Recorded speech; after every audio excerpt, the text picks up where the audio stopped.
Mode of occurrence of minerals, या क्या है where are these mineral found, मतलब ये मिनरल्स हमें कहाँ से मिलते हैं। इस हेडिंग में सारी की सारी चीजें डिस्कस करेंगे। चलिए इस हेडिंग का करते हैं बढ़िया तरीके से ऑपरेशन। तो जैसे कि इस हेडिंग का नाम क्या है कि हमें जो मिनरल्स होते हैं, चाहे कोई भी मिनरल है, बहुत सारे मिनरल्स हम इस स्लाइड में डिस्कस करेंगे। जैसे गोल्ड है, सिल्वर है, डायमंड है, कोई भी है, वो हमें कैसे प्राप्त होते हैं, मिलते कैसे हैं। बेसिकली जो मिनरल्स होते हैं ना, वो हमें मिलते हैं रॉक से, पत्थर से निकाले जाते हैं। जैसे मैंने पीछे बोला था, एक टाइम के लिए आपने ऐसे ही याद रखना है। इस हेडिंग का मैं थोड़ा सा बेस बता देता हूँ। अभी पत्थर कहाँ से मिलते हैं, पत्थर कैसे बनते हैं। तो बेसिकली जैसे आप ये पिक्चर देख रहे हो ना, पिक्चर में क्या है, ये वोल्केनिक ऑप्शन हो रहा है, मतलब ज्वालामुखी फट रहा है। तो बेसिकली ये जो लावा है ना, ये सारे के सारे मिनरल्स है। इसमें गोल्ड भी होएगा, सिल्वर भी होएगा, बहुत सारे और भी मिनरल्स जो आगे हम डिस्कस करेंगे। जैसे ही ये लावा धरती के बाहर आता है, तो ये लावा जम जाता है, तो क्या बन जाता है, पत्थर बन जाता है, रॉक बन जाता है। और उस रॉक से ही मिनरल्स को निकाला जाता है। कौन निकालता है? जियोलॉजिस्ट, हम जो हमने पीछे पढ़े हैं। तो यही इस हेडिंग का बेस है।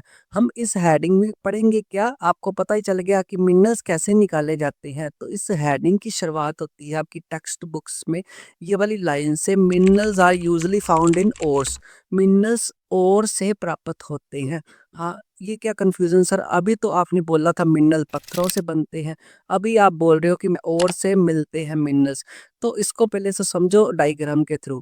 बेसिकली जो मिनरल्स है ना, वो पत्थर से बनते हैं, चाहे ओर से बनते हैं। दो बातें आपने याद रखनी है। यहाँ पर मैंने आपको दो पत्थर शो कर रहा हूँ, दो रॉक्स है। फॉर एग्जाम्पल इसमें से ना आयरन निकलना है। तो सबसे बड़ा सवाल, हाँ भी सर ये आयरन निकलेगा कैसे, आयरन ही निकलेगा ये कैसे पता आपको। तो जो जियोलॉजिस्ट होते हैं ना, उनके पास बहुत सारे इंस्ट्रूमेंट होते हैं, वो सारा पता लगवा लेते हैं, हाँ भी इसमें कौन सी चीज निकलने वाली है। खैर वो तो अलग सी बातें हैं, आपने ये याद रखना है। अभी तक हमने क्या सीखा कि पत्थर से मिनरल्स निकलते हैं, ठीक है। अभी नया वर्ड आया था और मैं आपको समझाने जा रहा हूँ अब, ठीक है। यहाँ पर दो पत्थर है ना, फॉर एग्जाम्पल इस रॉक में ना 90% क्या है, इम्प्योरिटीज है, मतलब कोई भी हमें काम की चीज नहीं है। और 10% क्या है, यहाँ पर आयरन निकलेगा इसमें से, ठीक है। मतलब 90% जो हमारे काम की चीज नहीं है, और इसमें क्या है 10% ही आयरन अवेलेबल है जो हमारी नीड्स को पूरा कर सकता है। तो 10% आयरन का हमें क्या करना, भी 90% तो इम्प्योरिटीज है। दूसरी रॉक पे ऊपर आते हैं। दूसरी रॉक में थोड़ा सा उल्टा है। उल्टा क्या है, यहाँ पर 90% क्या है, यहाँ पर मिनरल्स में आयरन पाया जाता है, और 10% ही इम्प्योरिटीज है। मतलब यहाँ पर 90% है मिनरल्स, 90% कौन सा है, आयरन वाला मिनरल्स है। तो ये तब ना रॉक नहीं कहलाई जाएगी, तब ये कहलाई जाएगी और। मतलब और से जो सबसे ज्यादा क्वांटिटी में मिनरल्स पाया जाता है, वो और से ही पाया जाता है, रॉक से नहीं पाया जाता।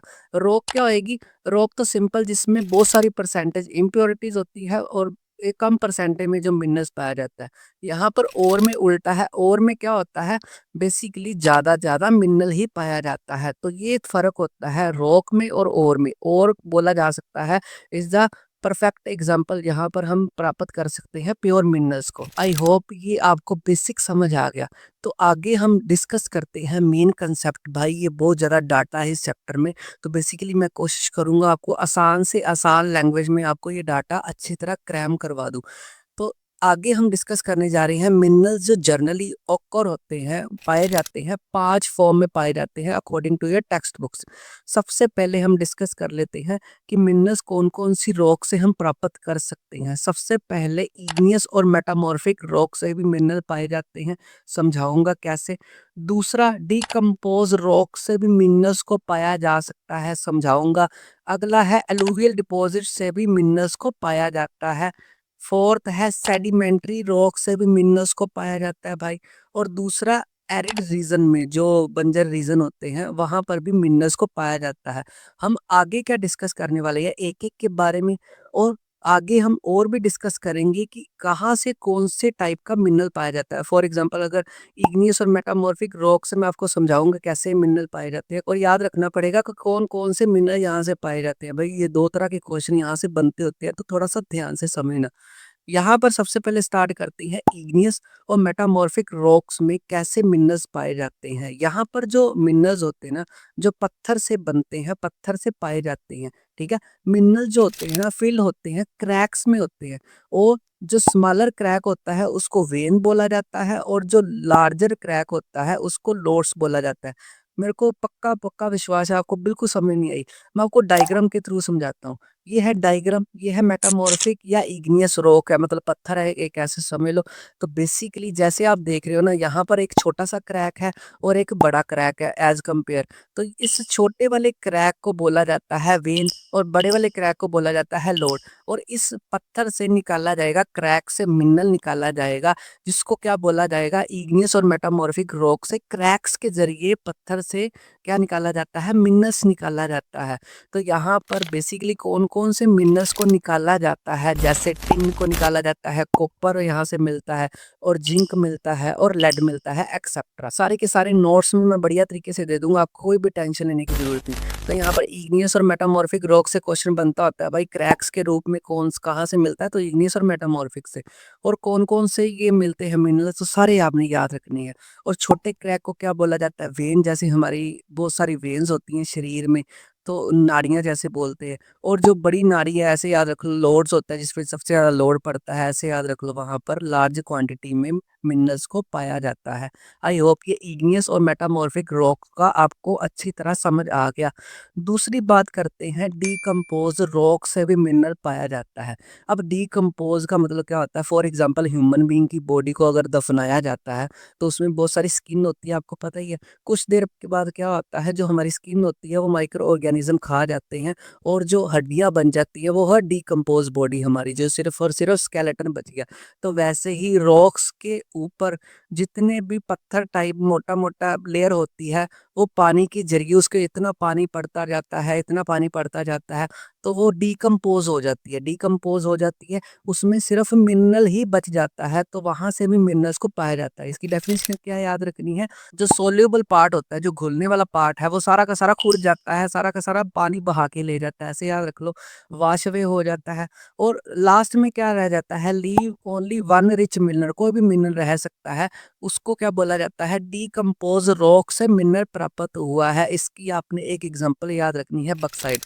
अगर आपको एग्जाम में क्वेश्चन आता है इन बिटवीन, डीकम्पोज रॉक से कौन सा मिनरल पाया जाता है, तो बक्साइड। इसकी पिक्चर भी दिखा देता हूँ। जैसे ये सिंपल रॉक है, इसके ऊपर बहुत सारा पानी पड़ जाएगा, तो ये डीकम्पोज होके ये बन जाएगा, इसमें सिर्फ और सिर्फ मिनरल ही रह गया। कोई भी रॉक का मटेरियल जो सोल्यूबल थे वो सारे सारे निकल गए, और यहाँ पर सिर्फ और सिर्फ प्योर मिनरल ही पाया जाएगा, जिसको और भी प्योर करके लोग क्या करते हैं, बेचते हैं, या कोई भी और बिजनेस चलाते हैं। ठीक है, आई होप ये इग्नियस और डीकम्पोज रॉक्स वाला भी आपको अच्छी तरह समझ आ गया। उसके बाद बात करते हैं एलुवियल डिपॉजिट्स से भी मिनरल्स को पाया जाता है। पहले मैं उसकी डेफिनेशन समझा देता हूँ, फिर मैं आपको बढ़िया तरीके से डायग्राम से समझाऊंगा। जो मिनरल्स पाए जाते हैं ना इसमें, वो रिवर सैंड वाटर के थ्रू पाए जाते हैं, जो किसके द्वारा कैरी किए जाते हैं, वाटर द्वारा कैरी किए जाते हैं।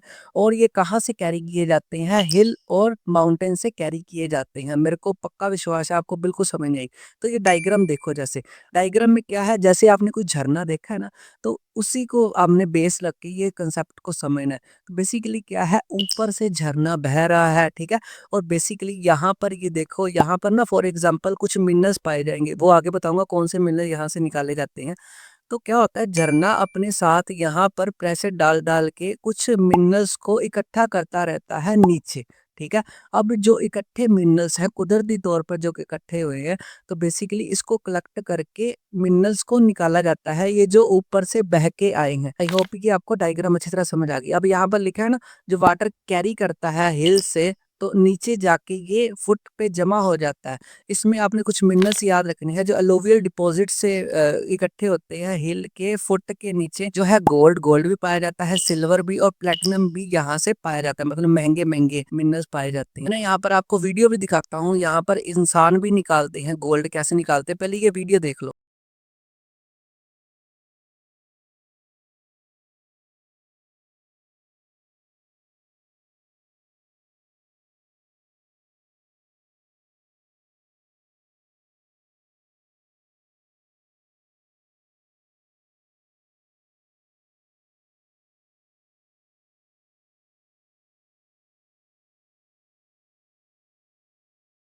आई होप ये वीडियो देख के थोड़ा-सा आइडिया हो गया होगा कि क्या निकाला जाता है, गोल्ड कैसे निकाला जाता है। जैसे झरने के नीचे कुछ इंस्ट्रूमेंट रख देते हैं, बाद में मिट्टी जमती रहती है और लास्ट में गोल्ड को प्राप्त किया जाता है। इसको बोला जाता है एलुवियल डिपॉज़िट बोला जाता है। आई होप ये तीनों के तीन आपको अच्छी तरह समझ आ गए जहाँ से मिनरल्स को पाया जाता है। दूसरा है सेडिमेंट्री रॉक्स। क्या सेडिमेंट्री रॉक से भी मिनरल्स को निकाला जाता है, जो इसका 4th तरीका है। तो यहाँ पर बेसिकली डेफिनिशन क्या है इसकी, जो मिनरल ऑक्यर होते हैं, मिनरल्स पाए जाते हैं वो बेड से और लेयर से पाए जाते हैं सेडिमेंट्री रॉक्स की। नहीं समझ आया, पिक्चर देखो, ये है सेडिमेंट्री रॉक्स। यहाँ पर जो मिनरल मैंने क्या बोला है, बेड या लेयर, लेयर बनी हुई ना, यहाँ से भी कुछ लेयर में मिनरल्स को पाया जाएगा, कुछ भी मिनरल्स को, और यहाँ पर मिनरल्स को पाया जाएगा। मतलब यहाँ से लेयर के रूप में मिनरल्स को पाया जाता है जो लेयर्स में दबे होते हैं। आई होप ये डायग्राम समझ आ गई। एग्जाम्पल में आपने याद रखना है कोल, कोल मतलब कोयला भी यहाँ से सेडिमेंट्री रॉक से प्राप्त होता है जो लेयर्स में बनता है। लास्ट में डिस्कस करते हैं एरिड रीजन, मतलब जो सूखा बंजर वाला होता है। ये आपने देखा ही होगा, जैसे बंजर इलाके में कोई भी नदी है आसपास या पानी जमा हो गया तो धूप के जरिए क्या होता है, पानी इवेपोरेट हो जाता है और नीचे मिनरल रह जाते हैं। फॉर एग्जांपल यहाँ पर साल्ट भी पैदा किया जा सकता है। तो डेफिनेशन क्या है, मिनरल फाउंड होता है इवेपोरेशन के जरिए फाउंड होता है यहाँ पर। जो मतलब क्या होता है, धूप की किरणें पड़ती हैं और बाद में वो उड़ जाती हैं, जो पानी पानी होता है जो नीचे मिनरल रह जाता है। एग्जाम्पल में याद रखना है, जैसे साल्ट पहले बताया था, जिप्सम, पोटाश और सोडियम साल्ट भी यहाँ पर पाया जाता है। आई होप ये पांचों के पांचों टाइप्स आपको अच्छी तरह समझ आ गए, 5 के 5 फॉर्म्स आपको अच्छी तरह समझ आ गए जहाँ से मिनरल को पाया जाता है। एग्जाम में या तो 5 नंबर का क्वेश्चन आएगा कि जनरली ओकर कहाँ से होता है मिनरल, तो वो आपने बताना है, या आपको अलग अलग पांचों में से एक क्वेश्चन बनेगा। और इसमें आपने एक बात का याद रखना है, मान लो फॉर एग्जांपल आया आपको इग्नियस और मेटामॉर्फिक रॉक्स की एग्जांपल दो, तो वही देनी है भाई जो लिखी हुई है, जैसे टिन कॉपर जो लेड लिखाया था मैंने। तो ये बातों का आपने बिल्कुल ध्यान से ध्यान रखना है। वैसे भी आपको नोट्स में बनी बनाई खीर मिलेगी विद पिक्चर के साथ, आपको बढ़िया तरीके से आसानी से समझ आ जाएगा। इसके बाद आगे चलते ही ये केस स्टडी है, आपको आपको एग्जाम में आ सकता है, जिसका नाम क्या है, रैट होल माइनिंग। तो बेसिकली इस केस स्टडीज के ऊपर भी आपको एक क्वेश्चन आ सकता है, रैट होल माइनिंग कहाँ पर होती है और इसका मतलब क्या होता है। तो जैसा इसका नाम है ना, वैसे ही आपने याद रखना है। रैट होल मतलब जैसे रैट क्या करता है, जो चूहा होता है वो होल ऐसे लंबे तरीके से, जैसे आप पिक्चर में देख रहे हो वैसे होल कर करके नीचे जाता है ना, तो वैसे ही एक जगह भी आके डिस्कस करेंगे। तो जहाँ पर लोग क्या करते थे, रैट की तरह होल बना के पत्थर को माइनिंग करते थे और वहां से मिनरल्स को निकालते थे। तो यहाँ पर लोग क्या करते थे, एक्सट्रैक्ट करते थे, निकालते थे मिनरल्स को। कौन निकालते थे भाई, ट्राइबल एरिया के लोग, जो जंगलों में रहने वाले ट्राइबल्स एरिया वाले लोग होते हैं ना। तो ये बात है नॉर्थ ईस्ट इंडिया की। नॉर्थ ईस्ट इंडिया में जो ट्राइबल ग्रुप थे वो एक्सट्रैक्ट करते थे। एग्जाम्पल में कुछ आपने याद रखना है, जैसे मेघालय नॉर्थ ईस्ट स्टेट की एक बता दी, जिसमें वो क्या क्या एक्सट्रैक्ट करते थे, क्या क्या निकालते थे रैट होल माइनिंग के जरिए। वो कोयला निकालते थे, आयरन और आयरन की ओर निकालते थे, जहाँ से आयरन को प्योरली करते थे वो, ठीक है। लाइमस्टोन एक्सेट्रा, ये सारी मिनरल्स को निकाल के बेचते थे। पर लास्ट में क्या देखा गया, इसके चक्कर में ना बहुत सारे लोगों की मौत हो गई। कैसे कि जो रैट की तरह होल करते थे ना, वो क्या करते थे, लालच की वजह से ना ज्यादा ही नीचे चले जाते थे, जिससे वो दब जाते थे, जिसकी उनकी डेथ हो जाती थी। तो एक आपने संस्था का नाम याद रखना है, नेशनल ग्रीन ट्रिब्यूनल है जो, उसने डिक्लेयर कर दिया, इसको इलीगल कर दिया। किसको, रैट होल माइनिंग को, ताकि आगे आने वाले समय में ये रैट होल माइनिंग से किसी की मौत ना हो सके। आई होप ये रैट होल माइनिंग का आपको अच्छी तरह समझ आ गया। इसमें से आपको अगर क्वेश्चन आता है तो वैसे भी मैं नोट्स में सारे दे दूंगा, आपको कोई भी टेंशन लेने की जरूरत नहीं पड़ेगी। इसके बाद आपने एक बात नोट रखनी है कि इंडिया में जो मिनरल्स होते हैं ना, अनइवनली डिस्ट्रीब्यूटेड होते हैं। मतलब ऐसे नहीं कि एक जगह पर जो मिनरल्स मिल गया वैसे ही उतनी ही क्वांटिटी में, फॉर एग्जांपल पंजाब से अगर 1 किलो मिनरल मिल गया फॉर एग्जांपल, और हरियाणा गुजरात राजस्थान सभी से 1 किलो ही मिलेगा, नहीं मिलेगा, अनइवनली डिस्ट्रीब्यूटेड है। तो आगे हम ये कंसेप्ट एग्जाम में आता होता है कि बताओ कैसे इंडिया में अनइवनली मिनरल्स को डिस्ट्रीब्यूट किया गया है। तो इसमें ना आपने कुछ पॉइंट्स के जरिए, हेडिंग के जरिए क्वेश्चन लिखना है। तो हम सबसे पहले डिस्कस करने जा रहे हैं डेक्कन, इंडिया के डेक्कन वाले एरिया में कौन कौन से मिनरल्स हैं, ये मैं आपको मैप के जरिए भी दिखाऊंगा। अगला बात करते हैं राजस्थान में कौन कौन से मिनरल्स पाए जाते हैं। अगले बात करते हैं कि इंडिया के नॉर्थ वाले पार्ट में कौन कौन से मिनरल पाए जाते हैं, और इंडिया के अगला है वेस्ट और ईस्टर्न स्टेट्स में कौन कौन से टाइप के मिनरल पाए जाते हैं। सबसे पहले डिस्कस करते हैं डेक्कन। कुछ एरिया को डेक्कन एरिया बोला जाता है इंडिया के। पहले मैप देख लो, जैसे आप मैप में देख रहे हो ना, ये वाला एरिया क्या कहलाता है, डेक्कन प्लेट्यू, मतलब डेक्कन वाला एरिया कहलाता है। सारे डेक्कन के पार्ट्स इसमें, ये सारे सारे पार्ट्स आ जाएंगे। हमने बेसिकली इतनी डीपली नहीं जाना, इतनी स्टेट्स नहीं देखनी।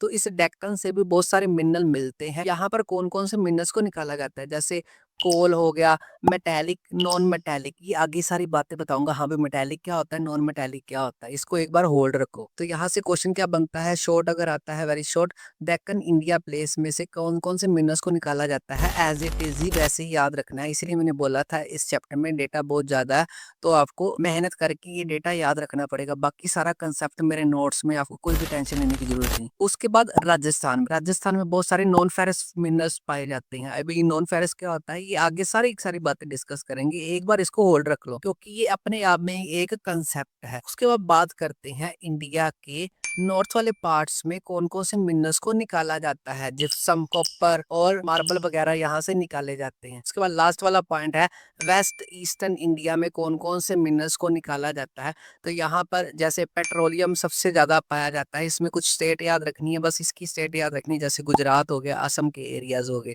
आई होप ये कंसेप्ट आपको अच्छे से समझ आ गया। यहाँ से एक शॉर्ट क्वेश्चन क्या बनता होता है, हाँ भाई इंडिया में मिनरल्स अनइवनली डिस्ट्रीब्यूटेड है, इसको क्या करो, एक्सप्लेन करो। तो ये सारे पॉइंट्स लिखने हैं हेडिंग बना के।